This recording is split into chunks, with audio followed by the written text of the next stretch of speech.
Welcome to On the Right Side of History with Kansans for Life. Come with us as we connect the pro-life movement's past to present, uncover hidden or forgotten history, and its connections to the battle still raging today. Now, here's our host, Danielle Underwood. Hi, everyone, and welcome. I'm Danielle Underwood, and today I'm speaking with Megan Drapa of the Vitae Foundation. Megan is a research education specialist, and she and I will be talking about the minds and emotions of women considering abortion and what the research tells us we need to know about how to reach them with a hope-filled and life-saving message. Welcome, Megan. Thank you for having me. I'm very excited to be here. Yeah, well, so glad to have you, and very excited to feature you and your organization and help us think more about research that can help us with data-driven information so that we can really start to understand some of those inner workings of a woman's mind. And we know that, our world is changing, and the way that women think are changing is changing. We need to be open to new ways of thinking about pro-life messages and how we can better reach the modern woman. So I wonder if you could just maybe launch us in this conversation by telling us about Vitae. I would love to. Well, I'm going to start with a little correction that Vitae's research is timeless. Like the primal desires that humans struggle with, that motivate them for what the type of research is called consumer research. Like the reason why people make the consumer choices that they do transcend time and demographics. So I very much appreciate that we are in a very different landscape with Dobbs and the fall of Roe. I would say the landscape is different, but the research transcends time. Like the motivations for women seeking abortion in the 60s are the same now, even if the culture narrative is different. So that being said, our research is timeless, and it's a very different type of research. When people hear research, they think graphs, statistics, incidence rates. That is not what Vitae research is. Vitae actually evolved 30 years ago from a lobbyist. So I'm sure you guys do a lot of advocacy. Lobbyist in Missouri, realizing we were losing political gains and advocacy through euphemisms like choice and planned, right? So he decided that if we were going to advance life-affirming policy, we needed to start messaging better. And he worked very closely with a gentleman called Dr. Charles Kenny, who was a prominent consumer psychologist at the time. And unlike any of his other colleagues doing consumer research, Dr. Kenny did not believe in focus groups. Again, because he did not believe in stats. He believed you needed to sample emotions rather than sampling people, because the emotional drives, and that's why he called it right-brained research, because at that time it was like, well, all the emotional decision-making happens on your right side of your brain. He called it right-brained research and believed if we understood the emotional drives, then we could understand branding. And I often give this example that I'm sure many of your listeners would remember Coke 2 in the 80s and what a complete flop Coke 2 was. We don't see those brown bottles anymore with the stripes Coke 2. It was such a flop. But the reason why Coke 2 came about was the CEO of Coke at the time felt that they were losing ground to Pepsi. So he conducted a national blind taste test of Coke versus Pepsi. So he had loyal Coke drinkers, loyal Pepsi drinkers, and hands down in a blind taste test, loyal Coke consumers preferred Pepsi because Pepsi has more sugar. So he created Coke 2 with more similar ingredients to Pepsi, thinking it would be a win. It was an absolute flop because consumer decisions are not made on the literal product whatsoever. The brand transforms the literal product into a promise, an emotional promise. And that is why it's important for this type of research to be done around this issue, to understand what are the emotional needs being met when a woman seeks abortion, rather than what are the literal physical needs of abortion, or what is abortion, right? And she sees it as death of self versus death of child. So the old adage, perception is reality, is very relevant here. And those primary motivators, like I said, have not changed. The cultural circumstances around and what we're up against has changed, but shame is the reason why women sought abortion in the 60s, and shame is the reason seek abortion now. Okay, so why don't we expand on that a little bit? That is a really interesting point to kind of get us going down this whole conversational line. So talk to us about shame. Why that? Yeah. So as I just mentioned quickly here, women view it as death of self, right? They know that that's a baby. That does not resonate with them, but they do not identify as mother or pregnant. And so the threat of that identity induces shame. Like, how do they perceive themselves and how they're portraying themselves to other? Are they a daughter? Are they a student? Are they a significant other? It's more the voices of others and how they will view this pregnancy that motivates the need for abortion. And this is incredibly attractive. That's why the chemical abortion is so attractive, because it, in their minds, provides immediate resolution in secret. No one ever is going to know that they were pregnant. They are just looking to become unpregnant. They want to go back to that state they were the moment before they got the positive pregnancy test. They don't identify as mothers. They don't want any messaging to them about mothers. So like the parenting classes and the diaper boutiques, what have you, does not resonate with them because they do not want to be a parent. So they don't want motherhood services. They want to be spoken to in light of their own personal identity and how they are perceiving themselves and how they're portraying themselves to others. Okay. So maybe we can look at this from a different perspective too. I'm wondering about, what does a woman need most? What is she looking? What is the research? She's needing the consistent drive. And the interesting thing is with Dr. Kenny's research is you can almost apply it to any issue, any product. What were people looking for in Coke? They were looking to belong. They belong to a brand. And with that belonging, they believe that brand should fulfill intentionally on their promise. So women are looking to belong, and they're looking for their self-identity to be seen, heard, respected, and preserved. And they feel that pregnancy is the most direct affront to self-identity. We, as a culture, have made pregnancy incredibly shameful. Like, the narrative is like, it doesn't matter, STDs, STIs, if you're married or not, but how could you get pregnant? How could you be so stupid? Like that, these are the words coming out of our women's mouths in our studies, that pregnancy is seen as the shameful thing. And avoiding showing the world that you got pregnant is very attractive to these women. Okay. So that's a really good jumping off point to go to my next part here. I wanted to talk about how Planned Parenthood capitalizes on that. Yes. Because we know that, they approach women with a very specific method. And I know that you all have done quite a bit of research into that. Yes. I would love to hear about that. Yes. Just how do they exploit that vulnerability?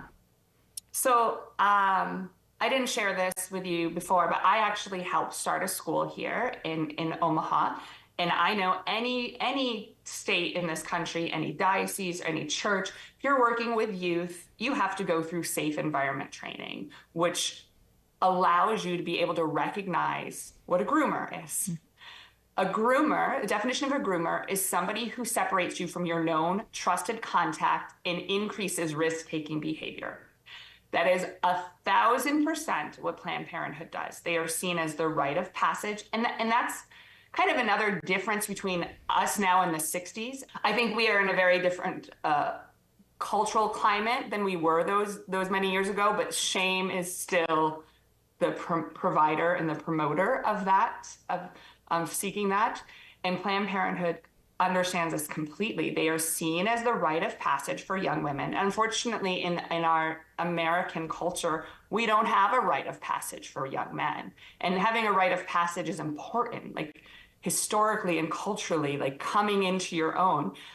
So for United States women, it's going on the pill and most likely going to Planned Parenthood. And they're told once they go there how wonderful it is that they're taking their healthcare into their own hands, how mature, how responsible it is. But at the same time, they're asking them questions in the intake form like, who should we say we are when we call home? Because we're going to subtly tell you, and instead of using words like confidential, it's secret, right? So subtle signs that it's shameful that you're here, but really the most shameful and uncontrolled thing that happens if you were to get pregnant. So they know exactly where to run back to once that does happen. What you're describing, it just sounds like upside down world that, these messages are, being just broadcast to young girls and young women who are growing up and reaching maturity and, being told that Planned Parenthood or the local abortion facility is their friend, their secret, their confidant. I know quite a few women. And also I think it's a little bit because they're moms. We are all like, we grew up in a culture, in a society where pregnancy was the shameful thing. Like if you think about it a few decades ago, if you were pregnant, you were sent away. So the Planned Parenthood is approaching the young woman and with that groomer type behavior. And they're saying, we'll keep your secret and you can trust us to keep it completely secret. Confidential. You're saying they don't even use the word confidential. They actually use the word secret.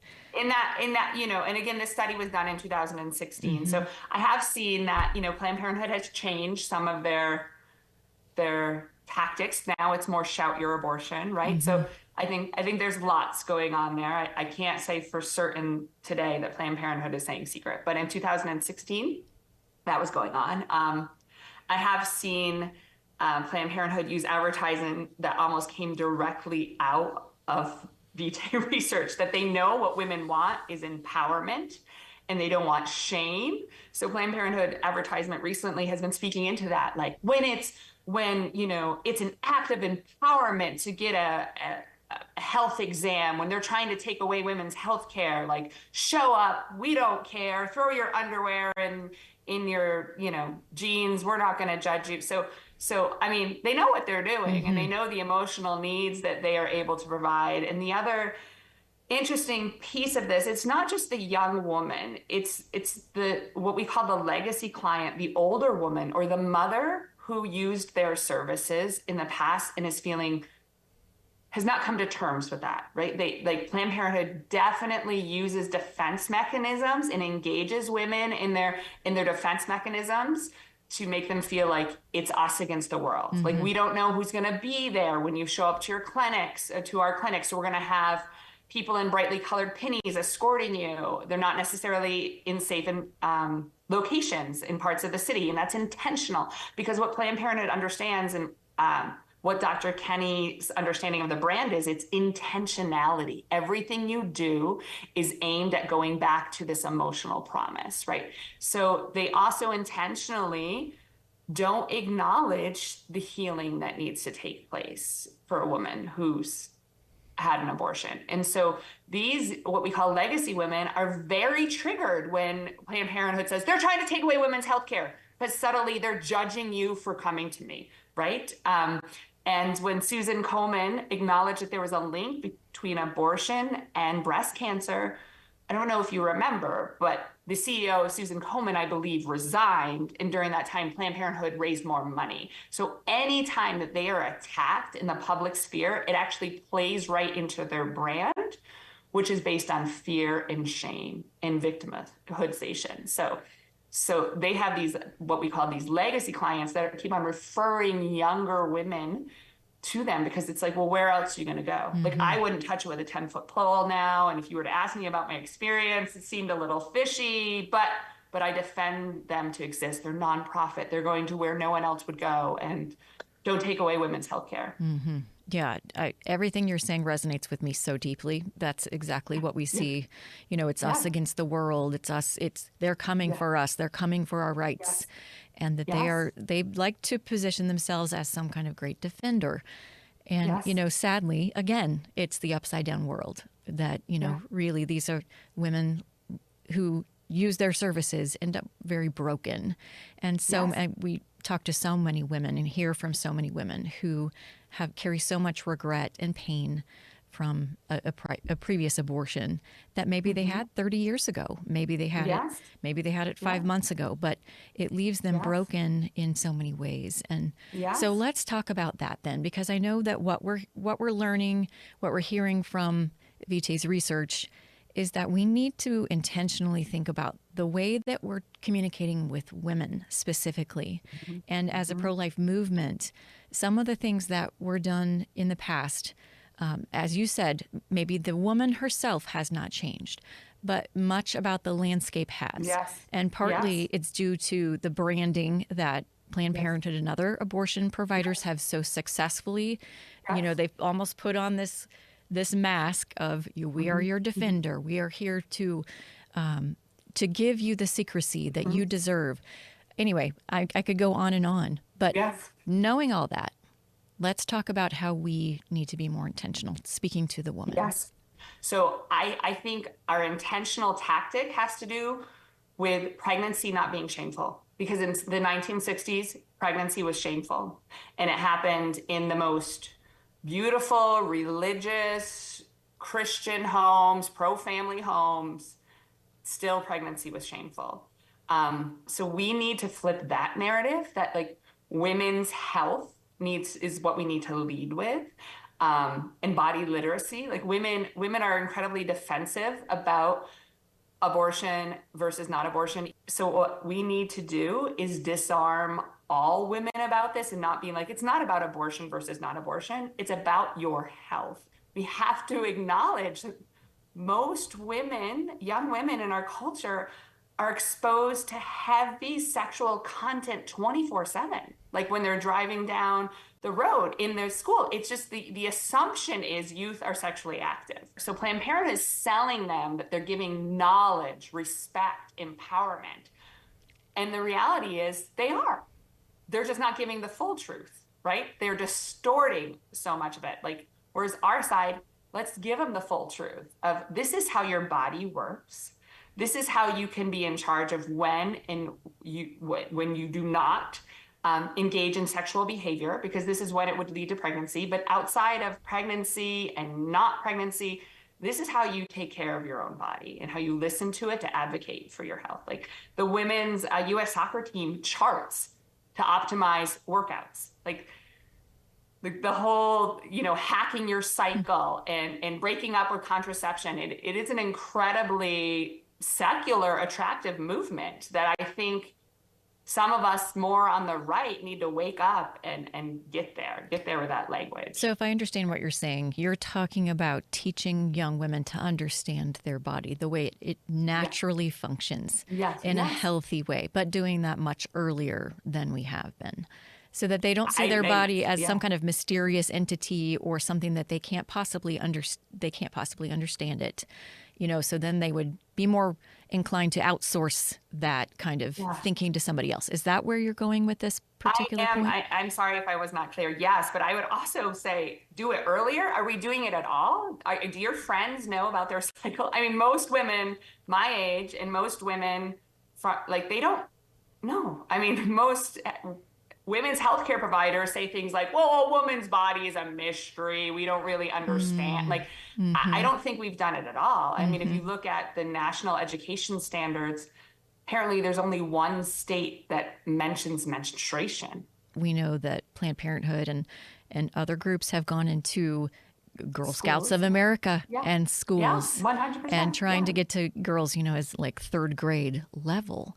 To already start to establish exactly what maybe that's part of the grooming that you explained. I think that is such a perfect, just a perfect label for what that relationship is like. It's a grooming type of behavior that, to get almost this pipeline established at the very earliest age so that those girls will be, very, very willing and very interested in going to them for advanced care, which then leads to many other things. Right. But yeah, and it is interesting as I've had discussions with young women, and they tell me that Planned Parenthood has done a really good job of branding itself. They have information on everything, like that.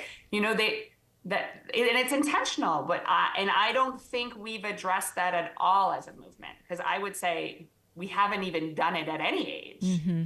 So cycle hacking, body literacy, which is in essence the science of what we use in natural family planning, is it's just not called that. Mm-hmm. Language matters. Why you're doing this. We're doing it not to tell you to judge your behavior. We're not inducing shame. We're not bringing in religion. We're not bringing theology.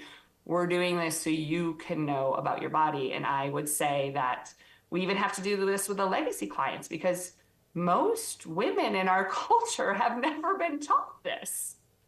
Yeah, no, I think you're right. I think and if that they have, and you cannot protect what you don't know. Yes. Something that's working properly and just absolutely breaking that piece of ourselves. So I do think that you're right. There are opportunities there, and maybe a lot of it is language related. And we know that our opposition is so good at labeling things in ways that are not, that they don't trigger people, right? They speak to the widest breadth of people possible. Right. So maybe that's something we can think about further. I think that's very important. Let's also talk about messages that women hear from the pro-life movement in particular, maybe from pregnancy help centers, pregnancy care centers, whatever we would like to call those, pregnancy resource centers we use a lot. The messages that they get that make them just repel women in that certain demographic. I want to just highlight a word that you just used, because it summarizes the bulk of why we need to look at this through the emotional needs being met. Is you use the word trigger, right? Mm-hmm. So many times when we engage the woman's defense mechanisms, it's an impenetrable barrier to reach her. So, unfortunately, oftentimes it's not even the words that we are saying, but the woman who's receiving it.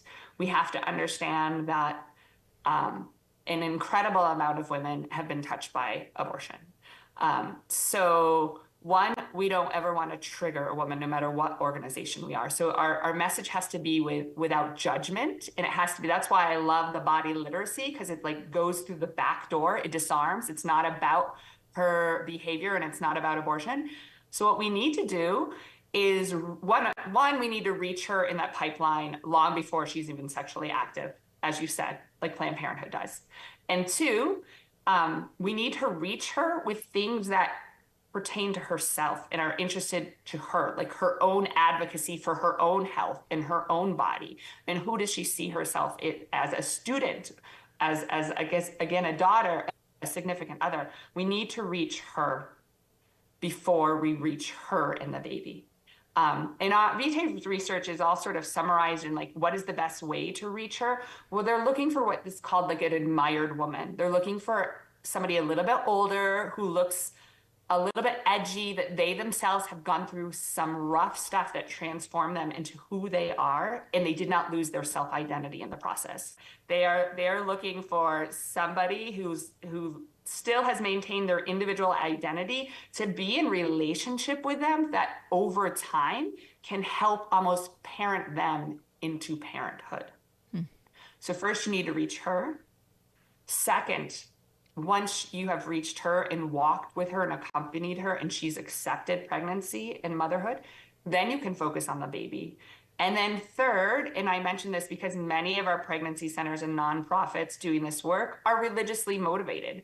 Then and only then can you then, if she's open to it, talk about God. You lead with reaching her about her own personal needs and emotional needs, irrespective of her status as pregnant or not. And affirming her as a person too, right? You are strong. You are in control. You can do this. You can do this. And pregnancy is not the sign of shame and stupidity. Pregnancy is a sign of like strength. You have a healthy, functioning, beautiful body that behaves the way itself. Or it should, sorry, itself. So many interesting things that we're talking about. Let's return for just a second to the chemical abortion pill, because we know that it's rapidly rising in its use. Over 60% are now done this way. These pills, they're being promoted as this do-it-yourself abortion method. And women are even going on social media and saying that they have a stash of this in their medicine cabinet that they're keeping on hand just in case, which is so tragically, it's just ironic and sad. And I'm just wondering, how do we need to, as pro-life people, change the way that we're talking about this situation too, with this evolving dynamic that's happening with this dramatic upswing in the number of chemical abortions that are being performed? So the abortion pill is an incredibly emotionally attractive to women. Not only did time delay abortions in the past, but fear of the surgery of abortion was an obstacle for women procuring one. But, we've swallowed the pill in our culture for how many years? Like, taking another pill as a woman, it's just what you got to do. And it's just like, everyone does it. It's just like taking Tylenol. I mean, perception is reality. And we want to give her enough support, time, and resources so she feels like she has a choice in this. Most women felt they had no choice when they sought an abortion. And so we need to represent our side as the pro-choice side. We want her to have enough love, support, and resources that she can make that choice. So I think that is a good point, that we need to make sure that they feel safe and that they have that that set of resources around them. The people, the mentors. You mentioned the woman who is seeking a mentor, a woman who's gone before her and says, you can do this. I will walk with you. And that can be a game changer for a young woman who's facing that. We have to let her know that we are safe. She's in a safe place and she has the time and space to make that decision. Well, thank you for bringing this research and your findings forward for us. It's been very interesting to just think about the way that perception can really alter, the way that we say something and the way that it's heard can be so different.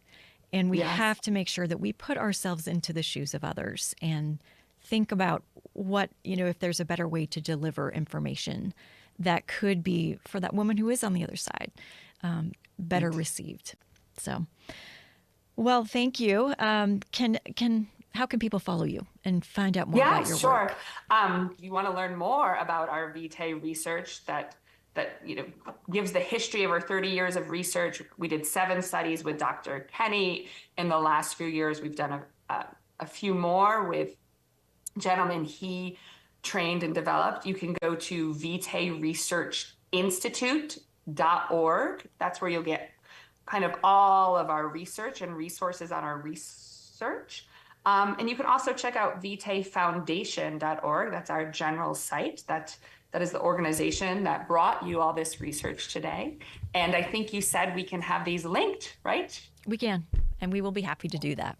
You bet. Okay. Yeah, I know that I've found it very interesting to go through some of the findings and just all that information has been distilled for us by you all. And that's very important that we can kind of get those big key takeaways and think about how we are speaking to women, and making sure that we're giving them messages of care and belonging and nothing that will send them, fleeing away from us. We want them to feel loved and welcomed and honored. And if we are an entity that works directly with women, thinking about our services, like what services do we offer and how does that reflect our brand promise? Because remember, the brand is not about the product, it's about your promise. So if you are going to say you want to meet women in a loving, non-judgmental way, then think about what services reflect that. Mm-hmm. It's a great way to leave this. Thank you so much, Megan. I'm very glad. Thank you so much. Yeah, Very glad to have you. Yes. So on behalf of Kansans for Life, thank you also to our listeners. If you know someone else who would be interested in this conversation, and maybe this could stimulate more conversations further down the line, just please share this podcast with them. Make sure that you hit the subscribe button if you haven't, so you'll be among the first to hear about this in future episodes. And just a quick reminder, if you love coffee or know someone else who can't function without it, please consider trying an Order of 7 Weeks coffee, which will donate 15% of the sales ordered through the link on our homepage to Kansans for Life. So visit kfl.org to find that link. Until next time, never forget, the pro-life movement is on the right side of history. Truth always wins in the end. Thanks, friends. We'll see you soon.